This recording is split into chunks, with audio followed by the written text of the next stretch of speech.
মতনই লাগে। তাহলে ভেড়া এবং কুকুর এটা দ্বারা কোরবানি করা যাবে, তবে শর্ত হলো 6 মাস হতে হবে। কয় মাস? কত মাস? 6 মাস হতে হবে। শর্ত কি? 6 মাস হতে হবে। আর ছাগলের ক্ষেত্রে শর্ত হলো 1 বছরই হতে হবে। ছাগলের ক্ষেত্রে শর্ত কি? 1 বছরই হতে হবে। এখন গুরুত্বপূর্ণ একটি বিষয় আমরা আলোচনা করব। এখন ভ্রান্তির একটা টিউশন এটা আমরা করতে চাই, সেটা হলো বাজার মধ্যে যারা গরু দাঁত পুষনি কয় না, তখন করে দেওয়া যাবে না। কি বলে? ভাই গরু দাঁত পুষনি মানে কাটছে, গরু বিলে যারা তারা দাঁত চেক করে, দাঁত পুষনি তাই না, তাহলে গরু করে দেওয়া যাবে না। তবে সত্য না, আমরা বাজারে আগে জিজ্ঞাসা করবো গরুর বয়স কত, গরুর বয়স কত, বয়স 2 বছর হয়েছে কিনা এটা আগে দেখবো।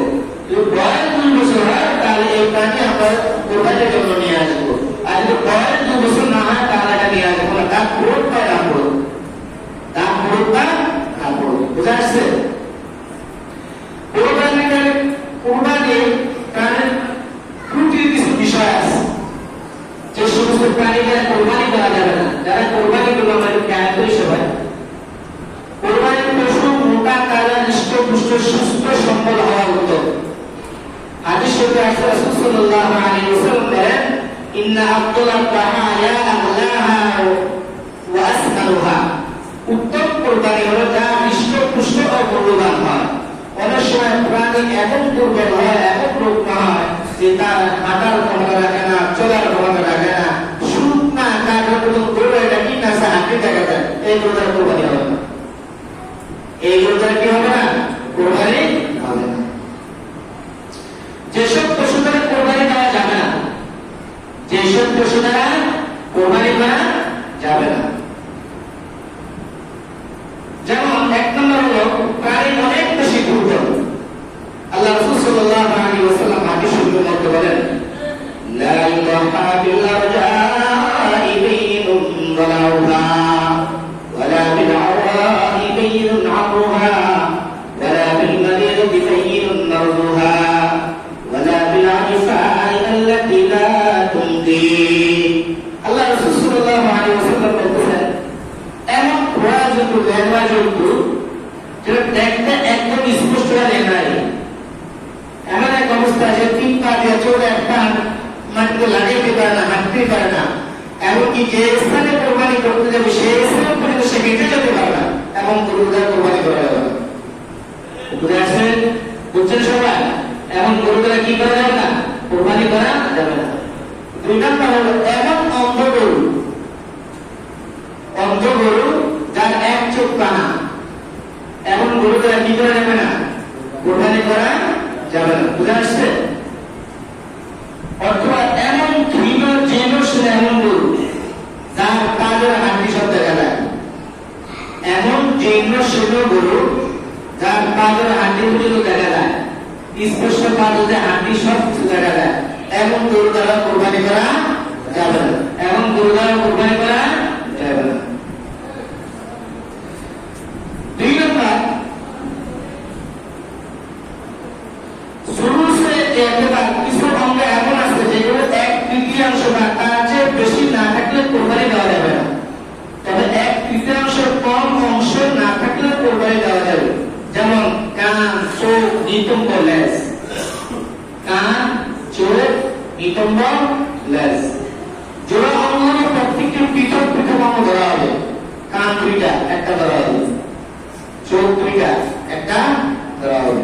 বুঝা আসছে? তো তাই এক চোখ না থাকলে বা এক চোখের 1/3 বা এর চেয়ে বেশি দৃষ্টিশক্তি না থাকলে তার মতো কোরবানি হবে না। বুঝলি? একটা চোখ যেমন আছে মানে কোন রকম জায়গায় আর কি, বা কোন রকম বলে এই গরুটা কোরবানি দেওয়া যাবে না। তবে একটু সমস্যা আছে, তুমি দেখতে ভালো, তাহলে ওই ধরনের প্রাণীদের কি করে কোরবানি করা যাবে। কোরবানির পশুর কান, কোন প্রাণী আছে জন্মগত ভাবে কি কান নাই, অথবা কান আছে কান কেটে গেছে, অথবা জন্মগত ভাবে ছোট কান চলে যায়, জন্মগত কান ছোট, তাহলে ওটা দ্বারা কোরবানি করা যাবে। কিন্তু জন্মগত কান হয়েছে কিন্তু কান কি এটা কাটা, কান কি কাটা, 2টা, এক কানের 1/3 বেশি কাটা, কান আছে এটা একটু দেখা যায় পুরো কাটে গেলে যেগুলো হবে, তাহলে এই কান কাটা গরু দ্বারা কুরবানি করা যাবে না। কান কাটা গরু দ্বারা কুরবানি করা যাবে না। যেহেতু এই সপ্তাহের মধ্যে আপনারা গরু কিনবেন, তাই না? এই সপ্তাহের মধ্যে তো গরু কিনবেন, এগুলো খুব খেয়াল রাখবেন। কুরবানির পশু চোখ এগুলো অন্য হয় তারা তো করা যাবে না। এক তৃতীয়াংশ বা এর চেয়ে বেশি কৃষি শক্তি চলে যায় তাহলে তার মতো কুরবানি করা হইল হবে না। বুঝে আসছে? আগে যেটা বলছি সেটা কুরবানির পশু নিকটে হয়ে যায়, যে পশু জন্মগত ভাবে নিকটে কালে আসবে অথবা আছে কিন্তু এক তৃতীয়াংশ বা তার চেয়ে বেশি কাটা থাকে, তাহলে তার মতো কুরবানি হইলে হবে না। তুমি জন্মগত ভাবে নিকটে কালে অনেক ছোট থাকে, তাহলে এমন প্রাণী মাধ্যমে কুরবানি শোধিত হবে। জন্মগত ভাবে তার লেজ ছোট, জন্মগত ভাবে কি লেজ ছোট, তাহলে এদের মাধ্যমে কুরবানি করা যাবে। কিন্তু না, দেখা যাচ্ছে জন্ম হওয়ার পর থেকে ডাক্তারিটিস বা রোগের কারণে এটা ছোট হয়ে গেছে, তাহলে এই ধরনের প্রাণী দ্বারা কুরবানি করা যাবে না। তবে দুম্বার হিসাব ভিন্ন। দুম্বা আছে না, দুম্বা তো লেজে দেখা যাবে না, দুম্বার হিসাব কি ভিন্ন, ওটা সমস্যা নেই। তারপর আসেন কুরবানির পশুর নাক। কুরবানির প্রাণী যদি নাক না থাকে অথবা অর্ধেক বা তার চেয়ে বেশি কাটা হয়, তাহলে এমন প্রাণী দ্বারা কুরবানি করা বৈধ হবে না। এমন প্রাণী দ্বারা কুরবানি করা কি হবে না? বৈধ হবে না। 4 নম্বর শরত হলো 1/4 বিষয়টি শুধু পায়ের ক্ষেত্রে, শুধু পায়ের ক্ষেত্রে। অর্থাৎ যদি প্রাণী ল্যাংড়া হয় তাহলে 1/4 বিষয়টি ধর্তব্য হবে। আর আমরা আগেই বলেছি জোড়া অঙ্গ প্রত্যেকটি পৃথক পৃথক অঙ্গ, তাই যে কোনো একবার 1/4 দ্বারা চলার ক্ষমতা চলে গেলে সেই পশুর মাধ্যমে কুরবানি করা যাবে। সেই পশুর মাধ্যমে কি করা যাবে না? কুরবানি করা যাবে না। হাঁটতে পারে না, চলতে পারে না, পা রাখতে পারে না, পা ফুলে গেছে বা রোগ নয় ইত্যাদি, তাহলে এমন পশু দ্বারা কি করা যাবে না? কুরবানি করা যাবে না। তারপরে কিন্তু যে বিষয় সেটা আগে বলা হয়েছে, কুরবানির পশুর শিং। শিং আছে না, অনেক পশু জন্মগত ভাবে শিং নেয়, যেমন বড় বড় ষাঁড় যেগুলো শিং নেয়। আবার দেখা গেছে অনেক পশুর শিং আছে কিন্তু কি আপনি ভেঙে গেছে, সমস্যা নেই, কিন্তু শিংকে একদম গোড়া পর্যন্ত ভেঙে যাবে, ক্ষত হয়ে যায় জায়গা, তাহলে এই পশুটা কোরবানি করা যাবে না। এই পশুটা কোরবানি করা যাবে না। অনেক গরু কি করে, শিং খাওয়া হওয়ার কারণে এটা খেয়ে জ্বালায়, তার গুটা রুটি করে, তখন কি করে শিং কেটে দেবে ছোট করে, যাতে মানুষ আহত না হয়, মানুষের সমস্যা না হয়, তাহলে ওই পশু দ্বারা কোরবানি করা যাবে। কিন্তু পশুর শিং যদি একবারে ভেঙে যায়, পুরো শিং ভেঙে পড়ে গেছে, এই জায়গাটা ক্ষত বিক্ষত হয়ে গেছে, তাহলে এই ধরনের পশু দ্বারা কি করা যাবে না? কোরবানি করা যাবে না, কোরবানি করা যাবে না। বুঝা আসছে? তাহলে আমরা যারা কোরবানি করবো, কোরবানি করার ক্ষেত্রে আমরা পশু কেনার ক্ষেত্রে এই সমস্ত বিষয়গুলো আমরা সবাই কি করবো? খেয়াল করবো। গরুর ক্ষেত্রে যেমন আপনার কি আছে, এই বান আছে, দুধের বান আছে, যারা গাই গরু কিনে, তো দেখা যাচ্ছে যে 2টা বান আছে, একটা বান আছে অথবা 2টা বান আছে, 2টা বানের মধ্যে কোনটা দিয়ে দুধ আসে না, দুধ আসে না, তাহলে এমন ধরনের প্রাণী কুরবানি করা যাবে না। সে ছাগল হোক বা কি হোক, গরু হোক। বুঝা আসছে? গরু আছে কিন্তু কি দুধ আসে না, দাম নষ্ট হয়ে গেছে ইত্যাদি, এই ধরনের গরু দ্বারা কি হবে না? কোরবানি হবে না। শরীকানা কোরবানি, 7 শরীকে কোরবানি দেওয়া যায় গেছে। কয় শরীকে? আল্লাহ রাসূল বলেন আল বাকারাতু আন সাবাতিন আল জুজুর আন সাবাতিন। গরুর ক্ষেত্রে 7 ভাগ এবং মোটের ক্ষেত্রে 7 ভাগ। 7 ভাগের কিন্তু কোরবানি করে, তাহলে এই 7 ভাগে কোরবানি করা কি আছে? যায় আছে। তবে ছাগল, ভেড়া, দুম্বা এগুলো শরীকানা একজনই, এগুলো শরীকানা কি একজনই। বুঝা আসছে? অনেকে প্রশ্ন করে থাকে যে কোরবানির সাথে আকিকা দেয় কিনা। কোরবানির সাথে অনেকে কি দেয়? আকিকা দেয়। হ্যাঁ, কোরবানির সাথে যদি কেউ আকিকা দিতে চায় তাহলে দেওয়া যায়, কোনো সমস্যা নেই, আকিকা দিতে হবে। যেমন হাদিস শরীফের মধ্যে আছে, রাসূল সাল্লাল্লাহু আলাইহি ওয়াসাল্লাম বলেন মান বুরিকা লাহু ওয়ালাদুন ফাআহাব্বা আন ইয়ানসুকা আনহু ফালইউনসিক আনিল গুলামি শাতানি মুকাফিয়াতানি ওয়া আনিল জারিয়াতি শাতান। যদি কোন ব্যক্তির কি হয়, একটি সন্তান আল্লাহ ছেলে সন্তান দেয়, তাহলে ওই ব্যক্তি যদি কুরবানি করতে চায়, আকিকা করতে চায়, যদি সে সামর্থ্যবান হয় 2টা ছাগল দেবে। কয়টা? সামর্থ্যবান হলে কয়টা ছাগল দেবে? আর যদি আপনার এমন সামর্থ্য নাই তাহলে একটা দিলে হবে, সামর্থ্য নাই তাহলে একটা দিলেও হবে। আর মেয়ের ক্ষেত্রে একটা ছাগল কি দিবে, কোরবানি করবে। অনেকে কি করে মান্নত করে, খুব খেয়াল করেন, সবাই একটু বেশি যাইতেছে, খেয়াল করেন। মান্নত কি করে, গরু মরলো না, অসুখ হয়েছে, কি হয়েছে, অসুখ হয়ে গেছে, আল্লাহ যদি গরু এটা বেঁচে দেয় তাহলে আগের বছর কোরবানি দিয়ে দিন। এর দ্বারা উদ্দেশ্য কোরবানি করা, এর দ্বারা উদ্দেশ্য কি কোরবানি করা। তাহলে এই মান্নতের গোষ্ঠ নিজেও খাইতে পারবে, আত্মীয় স্বজনকে দিতে পারবে। আরেকটা হলো কেউ মান্নত করলো, আল্লাহ আমার ছেলে বাচ্চাকে আগের বছর কোরবানি করবো, কি করবো, আমার বাপ অসুস্থ, যদি বাপ সুস্থ হয়ে যায় আগামী বছর কি করবো, কোরবানি করবো। এটা মান্নতের কোরবানি। কিসের কোরবানি? এই মান্নতের কোরবানি নিজের গোষ্ঠ খাইতে পারবে না। এই মান্নতের কোরবানির গোষ্ঠ সব উকিল মেশিন যারা আছে তাদেরকে দিয়ে দিতে হবে, বুঝছেন? অনেকে কি করে মান্নত করে না, আল্লাহ যদি আমার ছেলে পরীক্ষা পাস করে এটা করবো, আল্লাহ যদি আমার ছেলে এমন হয় এটা করবো, আল্লাহ আমার ছেলে যদি ওইটা হয় এমন করবো, আমার বাবা যদি সুস্থ হয়, ছেলে মেয়ে সুস্থ হয়, মেয়ে যদি বিবাহ হয়ে যায়, উত্তম জায়গা হয়, এটা অনেক অনেক ধরনের মান্নত করে। যদি কোরবানি হিসেবে মান্নত আসে তাহলে কি করতে হবে, এই গোষ্ঠ নিজে খেতে পারবে না, এই গোষ্ঠ নিজে খেতে পারবে না। আরেকটা মশলা হলো, যদি কোনো মানুষ মনে করেন না এক ব্যক্তি মান্নত করছে, কি করছে, মান্নত করছে কোরবানি করবে, তো ওই ব্যক্তির সাথে অনেকে শরীকদার হয়েছে, অনেকে কি হয়েছে, শরীকদার হয়েছে। শরীকদার হওয়ার পর তারা তার সাথে কোরবানি দিয়েছে। প্র্যাকটিক্যাল কোরবানি হয়ে যাও কিন্তু গোষ্ঠ কেউ খাইতে পারবে না, গোষ্ঠ কেউ খাইতে পারবে না। সমস্ত গোষ্ঠ করে মিসকিন যারা আছে তাদেরকে বন্টন করে দিতে হবে। এই কারণে যারা শরীকদার থাকবে তাদেরকে আগে জিজ্ঞাসা করে নিতে হবে। তাদেরকে কি করে নিতে হবে বলেন, জিজ্ঞাসা করে নিতে হবে যে তোমার কোরবানি কি ইত্যাদি, এগুলো সবকিছু কি করবো আমরা জিজ্ঞাসা করবো। গোষ্ঠ আমরা কি করবো, গোষ্ঠের বিধা, চামড়ার বিধা।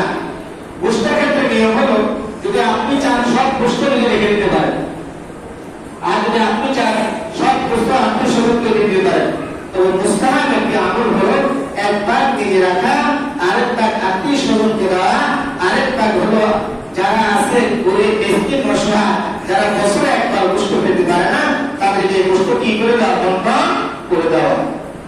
7টি অঙ্গ খাওয়া নিষিদ্ধ। কয়টা? খেয়াল করে, কয়টা?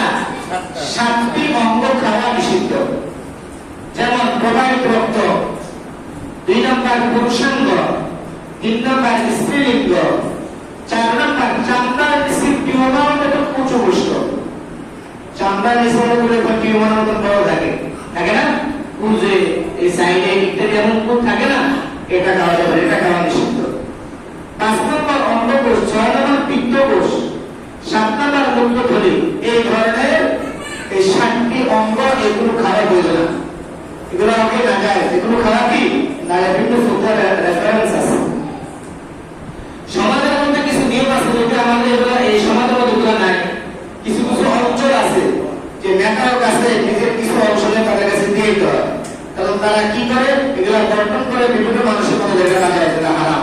কারণ যে ব্যক্তি পশু হয়ে সে কোনো মত খুশি কেউ দেয় না, কারণ বাধ্য হয়ে দিতেছে, কি হয়ে দিতেছে, বাধ্য হয়ে দিতেছে। আল্লাহ বলেন, ইয়া আইয়ুহাল্লাযীনা আমানু লা তা'কুলু আমওয়ালাকুম বাইনাকুম বিল বাতিল। এই ইমানদারগণ, তোমরা তোমাদের যে সম্পদ আছে সেটা অন্যায়ভাবে তোমরা ভক্ষণ করো না, তোমরা অন্যায়ভাবে কি করো না, ভক্ষণ করো না।